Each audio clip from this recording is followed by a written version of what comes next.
The AEPS-3 helps us involve families in their children's development because families know their children best. It looks at whole child development, and most of the skills are observable in typically occurring classroom activities. We are looking at skills across all of the developmental domains.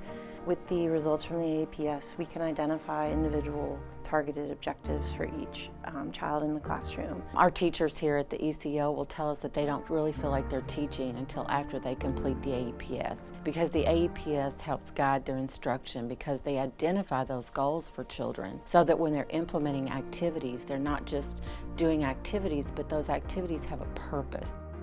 The AEPS is a good system to use for children with disabilities because it is sensitive to a child's progress. The assessment is set up as a developmental and developmental hierarchies, and so for each goal there are objectives that fall under it, so that for children who maybe have not reached the goal, then we can look at those earlier prerequisite skills to see what they are missing so that they can reach each of those goals. When we know the specific goals that we're working on, it helps us see what activities we can use from the curriculum in the classroom. The AEPS is also an activity-based curriculum, and so within each of the curriculum guides we have 18 activities and routines that could be embedded into a classroom or into the home so that we can provide supports to children on the goals that they need to learn in those environments. We have a very strong belief with our AEPS work that families need to be actively involved in all aspects of the system. I think being involved in the assessment process does help families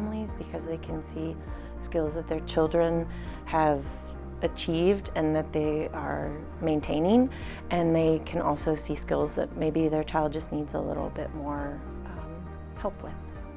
We can also share the children on their skills by using the Child Progress Record, which is a visual report that we can show how their children are making progress and where their gaps in development are. And so I'm very proud to be a part of a system that allows us to do those things.